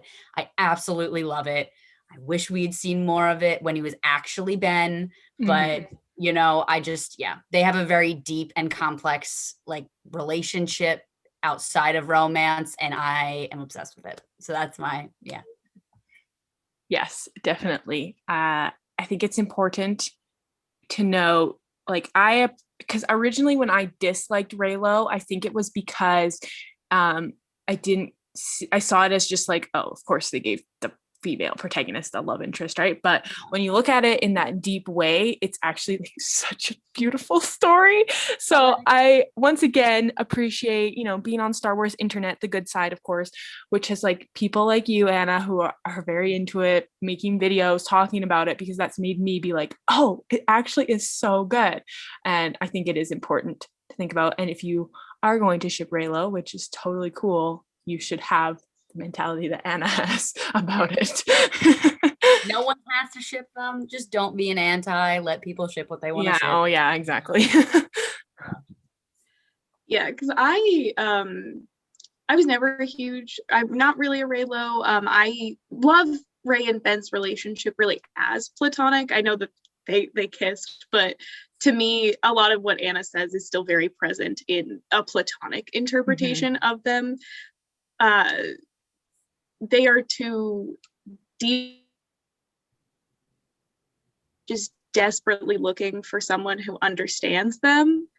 And I love that they are able to find each other and find comfort in the fact that there is someone who understands him, because Kylo went so long in his life, it like from what I know about him, without feeling like he had that. And of course, Rey was alone in Jakku for so long, and that's why her finding people like Finn and like Kylo/Ben is so important and is so good for her, because it makes her feel that she is understood and she doesn't have to face this all alone. I also really like that their fights have so much emotional stake when they do, because it's this constant back and forth, and they want the other to turn, they want the other to be on their side. In the first Force Awakens fight, it's Kylo wants to teach Rey, he wants to understand like who this girl is, and in The Last Jedi, it's you know, Rey doesn't think there's light in him and then wants him to turn. He wants Ben back, and then that's kind of that scene on the Death Star where it's just all coming to a head. I think they're sort of frustrations with each other, the feelings that they had of like, you know, we want to be together, but we are fundamentally opposed in this side. And I'm glad that Rey never really made it very clear always that she doesn't want Kylo Ren, she wants Ben Solo. And I also just really love what their dyad does. I kind of wanted to mention this in the Force and we just didn't get around to it, but what it does with her relationship with the Force, I think it's super interesting way to explore the Force and how it works, and how it gives Rey a different understanding, and Ben as well, because like he actually did have some like formal Jedi training before this whole situation, so this is also new for him to understand. Like when he said, he's like, why is the Force connecting us? You should be dead if you're Force projecting like this. So I really like the dyad just like as an interesting Force thing. I like Rey and Kylo's relationship. I think it's a really interesting part of the sequels that we also don't get to see as much in the other Star Wars movies, because even though we have the sort of Vader-Luke relationship, it's not explored in the depth that it is with Rey and Kylo. So I'm glad that it was, and I do think it highlights a lot of Rey's really great traits, like Anna was saying, her compassion, her perseverance, her hopefulness, because it is, all it's put into how she treats Kylo, and also her stubbornness, like when she's yelling at him, her anger, her stubbornness when she's calling him a murderous snake. So aggressive. But it highlights the best in her as well, and of course Rey highlights the best in Kylo/Ben, which I think is nice. Yeah, definitely. Honestly, I don't even I feel like I have nothing to add. You guys just killed that. I literally looking at my notes and I'm just I feel like you touched on all these things. I told you my Kylo and Rey rant would be, that was my most thought out thing. I was waiting for it. I was so excited. I'm I'm absolutely, when I saw it on the notes, I was like, I'm so excited to hear what Anna has to say about this. I tried to only dabble a little, Raylo. I would go crazy if I talked about it all day, but the dyad itself is just, oh my God, one of the coolest things to come out of the sequels. I will never shut up about the dyad. The aspect of that is so cool to me. I love it so much. The way they parallel each other in exact opposites is so cool. I can't. And it makes for such cool moments just in the filmmaking. The Rise of Skywalker scene when it's switching between Rey on the ship and Kylo on the ground and things are falling. And then of course we have the classic, the lightsaber one, which was incredible. Top 5. Amazing. And when you look and they're looking off into the distance, but they're looking at each other, and just Ben's little nod, it makes for some really incredible moments of just iconic, that I think will be iconic Star Wars moments when we look back on them. Yes. And just really cool. I'm not even that much of a filmmaking person, but I'm that was cool shit that you guys did here, Rian Johnson, JD, and it was cool stuff directing wise that you did, using the dyad to show the physical surroundings to show their connection. I really like that too. Yes.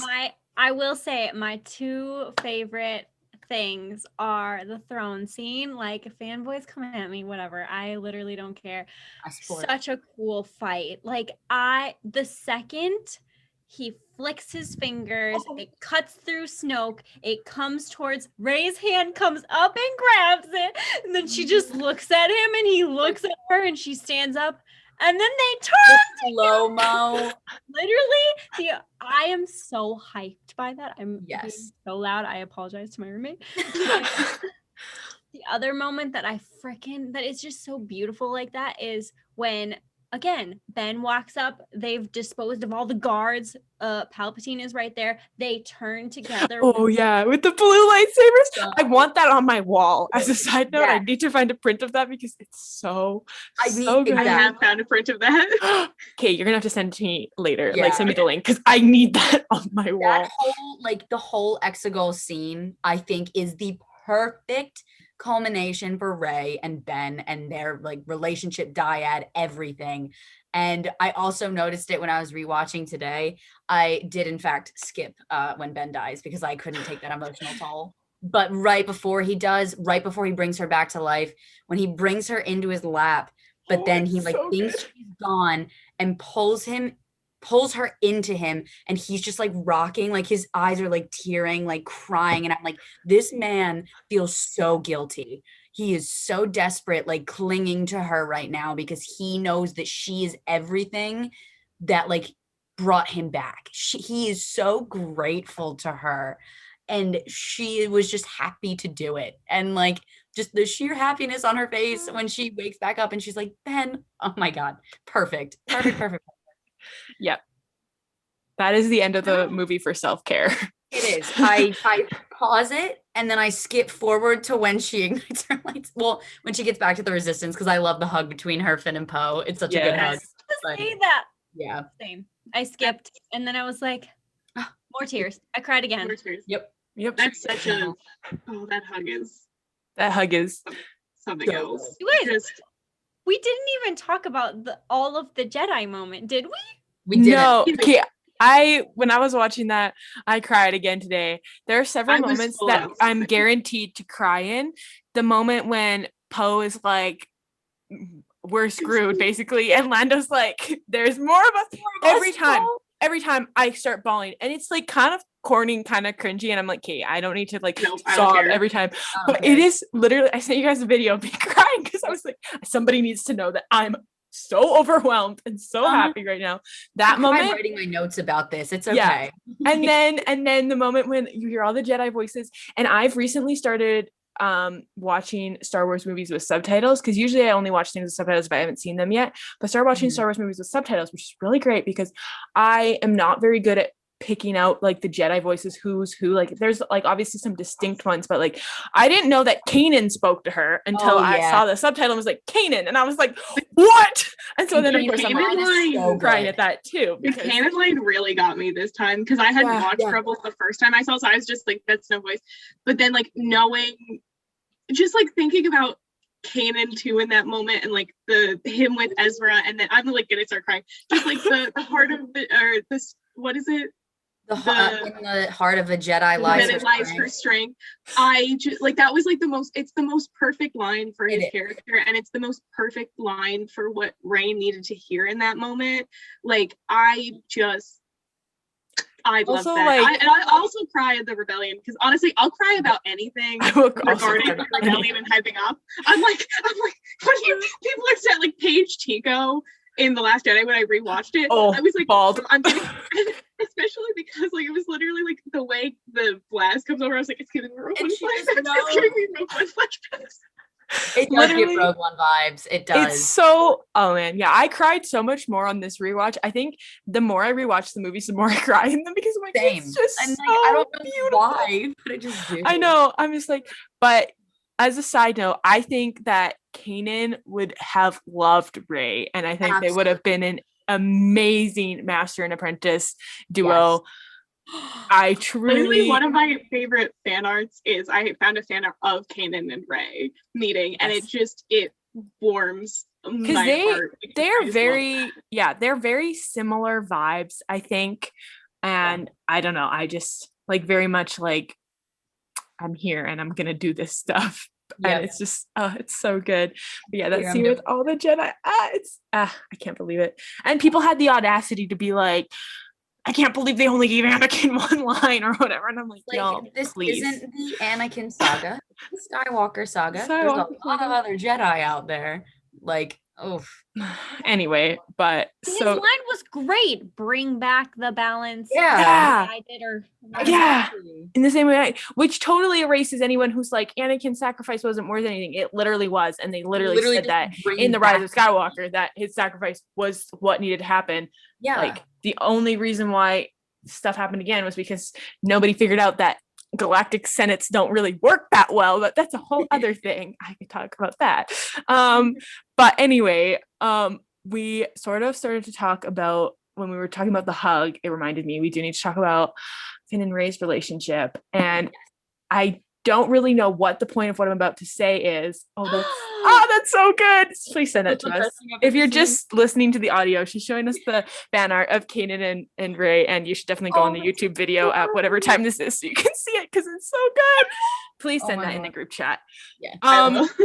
But speaking about Rey and Finn, something I don't know how I never noticed this before, because like I said, I love the Rise of Skywalker, and I'm also very much like Finn is definitely force sensitive person. But literally, when she dies, because she does technically die, Finn knows. He feels it and is like, Rey. And I don't know how I never noticed that before. Because like you said, I am like a huge Finn was force sensitive. That was a waste of potential. I wouldn't have wanted them to be co-main characters because of whole representation thing, blah, blah, blah. We've already kind of dealt with that. But I am a huge, like, they should have delved into that more. And I literally saw that today and I was like, are you kidding me? And like the fact that they were so close of friends that he could feel that, because I mean, being force sensitive doesn't mean you're going to feel every person's death, but you know that they were so close because he lurched and like he felt it. And I was just like, I can't even imagine. I feel like they should have had a better, like, him seeing her back at the base, because he would have thought she was dead.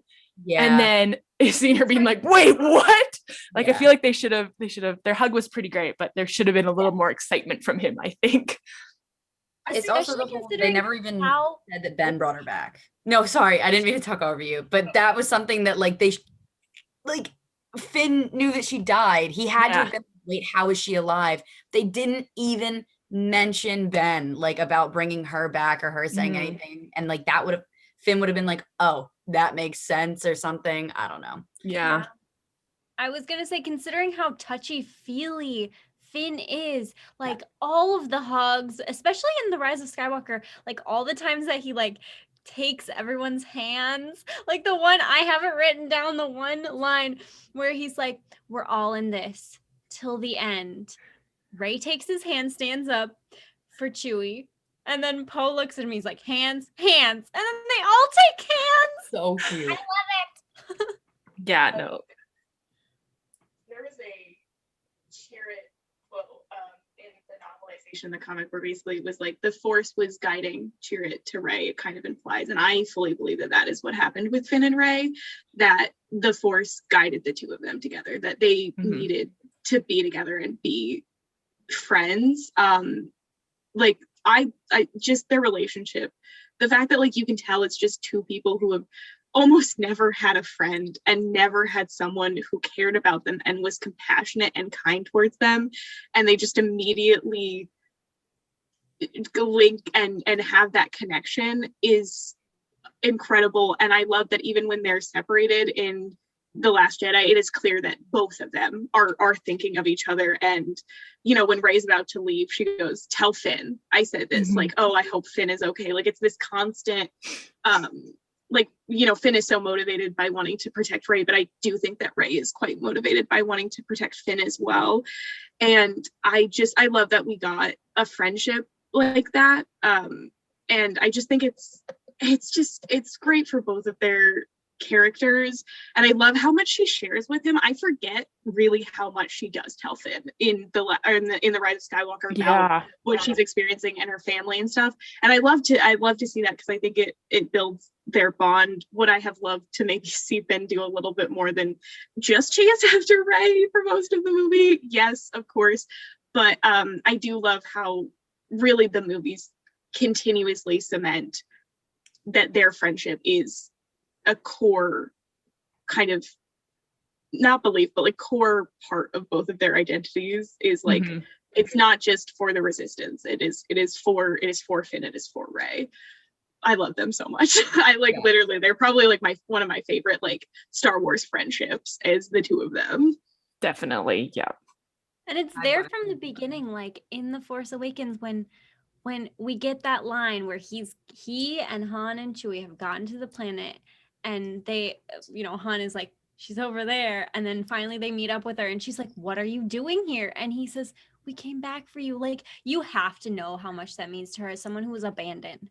Like, this is the first time someone has cared so much about her and has come back for her. Like, he probably doesn't know how significant that is to her. No, that's, oh my God, I didn't even think about that much, and now now I'm gonna cry. They are just like such a well, I know their friendship's well written.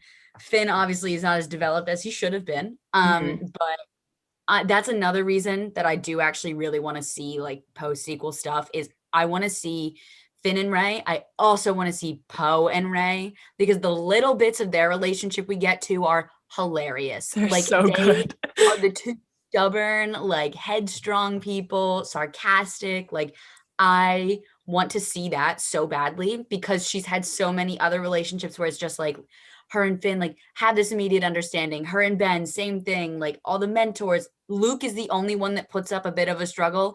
Her and Poe bickering is everything. And like just that kind of humanizes her in a way, because she's not being so serious all the time. Like Mhm. you see this kind of relief of like, oh, like you're a difficult man. Like I love when she says that, and like that whole Yes. and seeing the way she acts around her friends is just so heartwarming to me. I love those scenes. Well, I and love it's also how- like, no, you go ahead. You go ahead. I was just gonna say, I love how Poe and Rey, the vibe they give off is divorced parents of specifically BB-8. Yes. They are BB-8 Yes. divorced parents, and they are putting up a good face so BB-8 can have a nice time, but they're like bickering and they're. I love that. Yes. Yeah. It's And I also love just like, it's so nice to see her like with friends and having that like kind of chill, joking relationship, because like she's only like 19, 20 throughout the sequels, right? Like she's young, she's technically an adult, but like barely. Like I'm 22 and I still feel like a child. So like it's nice to be able to see her, you know, not like acting like a child, but you know, like being able to experience like childlike friendship in a way, almost, especially since, you know, she never actually had really a good childhood, right? And so it's kind of like, it's nice to see that, and that she's able to kind of form those connections, even if it is later in life, but still at some point have those friends that to me are kind of like feel like long childhood friends, even though like they just met, really. But it's so nice. I do think if there's one thing the sequel trilogy really understood about, I don't want to say Star Wars, but just like really got, was the found family aspect. Yeah. That is so at the core of everything Star Wars, and I do feel like it is done really well in the sequels through Rey and Finn and Poe, and even just like Finn and Poe, and then like, you know, Rey taking on the Skywalker name, as mixed feelings as people might have on it, is very representative of found family. It is, it's her saying, I found these people who made me feel like I belong and made me feel like I had a purpose and were compassionate and kind and cared about me as a person. So I want to honor them, and I want to be a part of that family and feel like I can always have like a piece of them with me, even though they are no longer physically here with me. Yeah. Also, And like with that, I think they also do like the rebellion in general well. Like I think with the other like movies, because like that's actually a little, no, I didn't even think about it with the prequels. The prequels, you don't really see the clones that much. Like you see them a little bit. That's why they had the Clone Wars after. But like you personally, for me, sure, Order 66 was sad. It was way sadder after watching the Clone Wars. Oh, because absolutely. like kind of like, okay, here come these clones in the end of the second movie, and now they're shooting the Jedi. Like, okay, that sucks. Sad. Okay, whatever. Originals, you kind of see like the rebellion and like Leia as part of the rebellion, but with the resistance, I said rebellion earlier, with the resistance in the sequels, like it is a unit. Like you get to see all these other little moving parts. Like you get to see how like everyone functions in it. I also love how like they don't put anyone on a pedestal. Like Rey doesn't show up and they're like, it's the Jedi. Like it's they know that it is a team effort. And I also think that that's something from The Last Jedi that I think they do so well, is the pure desperation of this group of people and how they are all clinging on to each other, and like just the infighting, and like they just want to survive. And by the time of the Rise of Skywalker, like Finn and Poe being like, Rey, we really needed you out there. Like you can tell how actually like dire the situation is. And I think that they did that really well. I think that they show how everyone fits into it really well, including Rey, and how like her relationship to Leia definitely gives her a little bit of a leg up in the rebellion. Like she can like pull her aside and be like, I need to talk to General Organa. But I think that that's just something they did so well. Yeah. that's why it's not a Rose Tico episode, but I will say that's why whenever I'm thinking of like characters who really represent the rebellion / resistance in Star Wars, Rose Tico is always at the top of that list for me, because she is a perfect representation of the kind of hope and faith in a system that you need. And her, whole thing, like, which also really applies to Reys, like, we don't win by fighting what we hate, but saving what we love. Mm-hmm. And I think that's very clear with Rey. I mean, she's doing a lot of it because, like, she, like, kind of, I think part of her push when all the Jedi come to her is, like, she wants to save all her friends. And then, of course, we have this constant push to try to bring Ben back to light. And she doesn't ever seem like she really wants to kill Kylo. Even though she's mad, she wants to defeat him. She doesn't want to kill I don't know if there's ever a true moment where she wants to kill him. And then when she almost does, she heals him. It's this immediate sort of thing. So I love that that is a message that comes from a character who I really love and feel is a great representation, but applies to just sort of the whole trilogy in general. Mm-hmm. Yeah, no, it's all so good. I think we hit all the main points on the document. However, I do want to be like, this is your last chance to say something about Rey that we may have missed, or just like wrap it up.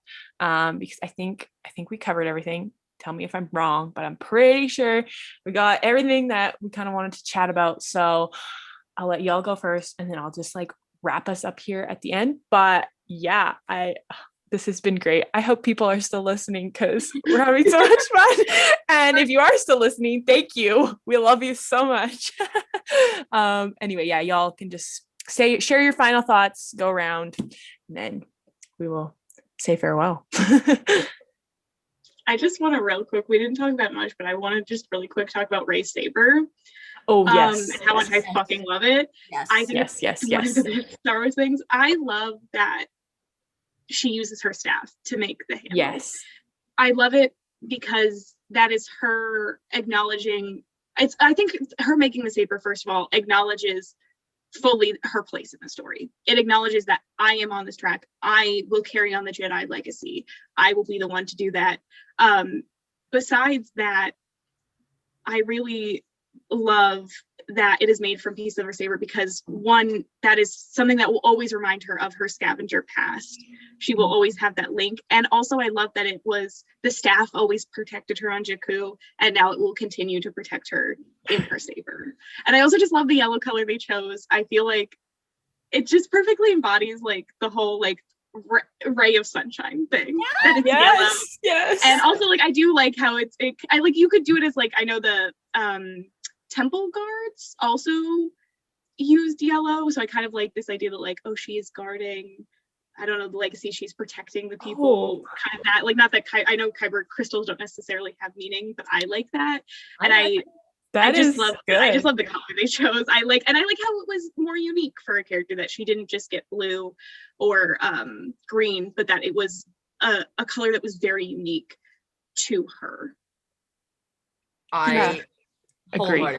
Yes. Rey's lightsaber is my favorite lightsaber design. It is also just like a very weird like thing. I love the ignition. I love that she just rotates the little thing. I think that's so cool, so unique. Again, it's the perfect embodiment of who she is, because she's like embracing her past in the best way possible. And I also love that they did not give her blue or green or one of the main colors, like, because also a thing about the sequels is like, yes, Rey is a Jedi. Kylo's technically just a dark side user. It's not so Jedi versus Sith. It really only becomes that in the final movie. And I think for her to just have a blue and like be the typical Jedi would be a little bit of a waste. Like, I think the yellow is much more representative of her just being this person in the galaxy. And like, obviously it's not red, she's not evil, but yellow is just a very like neutral, but like, I don't know how to like phrase it. It's just that she's not being the typical like, oh, the good character has the blue. She has this yellow. It's so much more her. It's not about the Jedi and the Sith anymore. It's just about like her being her. And just, I think the yellow is perfect to me. I love it so much. Yes. I completely agree. I never thought about like the temple guard thing though. That was very, very cool point. So thank you for bringing that up. Yeah, her lightsaber is so good. And I also like, I like that it is kind of like, it's yellow, which is kind of like white, which is kind of like Ahsoka. And I just like that because, you know, instead of pitting female characters against each other, let's celebrate how they're both so great. And so I like that they both have unique ones, and they kind of kept with that trend for like significant character that wasn't part of the order. And I also think it's nice because, again, the Jedi Order has fallen, and as it should. I have a lot of opinions about that. I am like Luke in that way. Not that the Jedi need to end, but the Order was done. But I do like that it's different because, again, in the prequels, the Jedi Order was all blue and green, and this is very much like, you know, we actually can have different colors, and I think that that's quite nice as well. But yeah, y'all can now go ahead with any last words about Rey. Last chance. Just kidding. You have plenty of chances on other platforms to talk about her, but yes. Anyone has any final thoughts? I guess I will say I'm the first one to admit when I first watched the sequels, I was not a Rey stan. I was like, oh, she's an okay character. I have been on such a journey for this girl to become like one of my favorite characters. On any given day, it's her or Ben. Like, it's really not like a 1-2 thing. It's one or the other.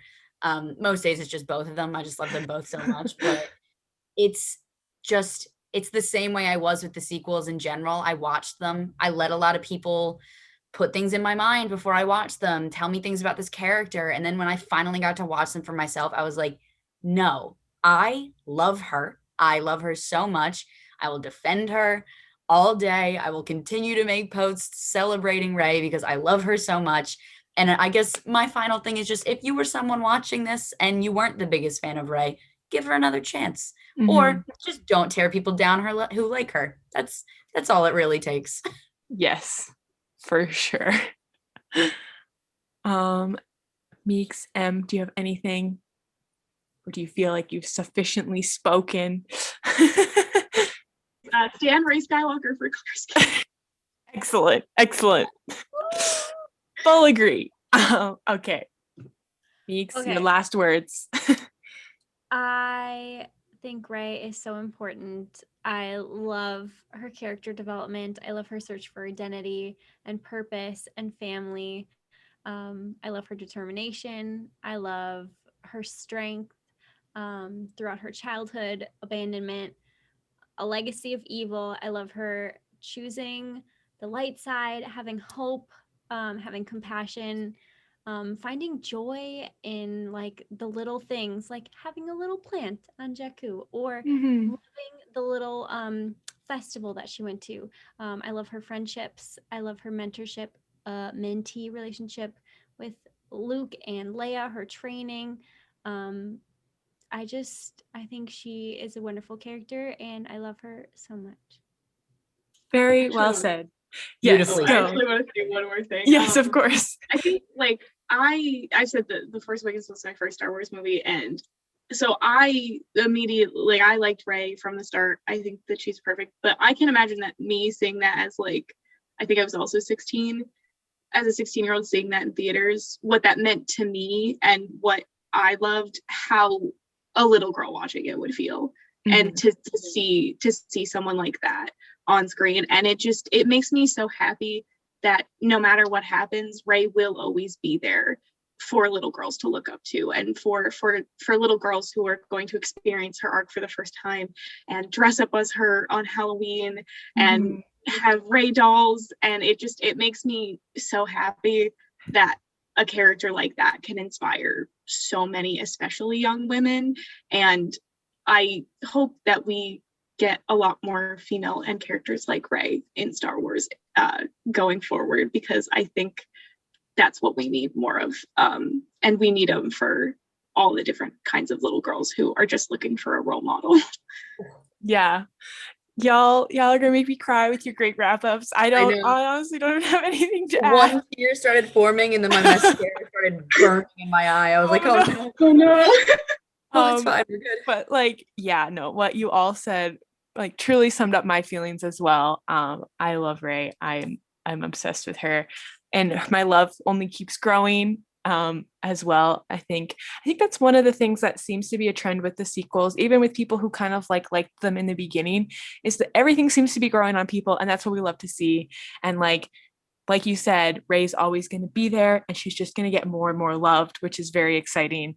I already saw a few little Reys at Halloween last year when I was volunteering at this little community center thing, and it made me so happy. So again, as we've said, she's so important, and I think that's one of the reasons why I just love her so much as well. Like, aside from how great her character is and how complex it is, just knowing that importance makes me happy.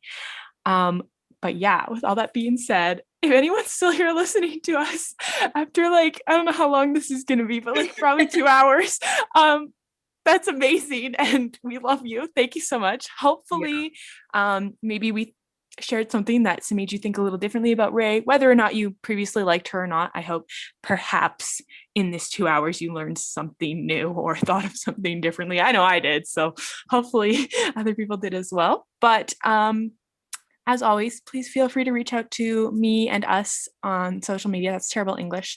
But I will link everything in the description, so check that out. Definitely check them out anyway, because they all have really great TikTok accounts, Instagrams, whatever. Super fun.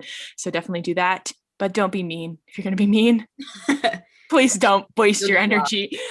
We don't have time for that. But yeah, with all that being said, I hope everyone listening is having a great day, night, morning, evening, whatever it is, wherever you are listening. And as always, may the force be with you.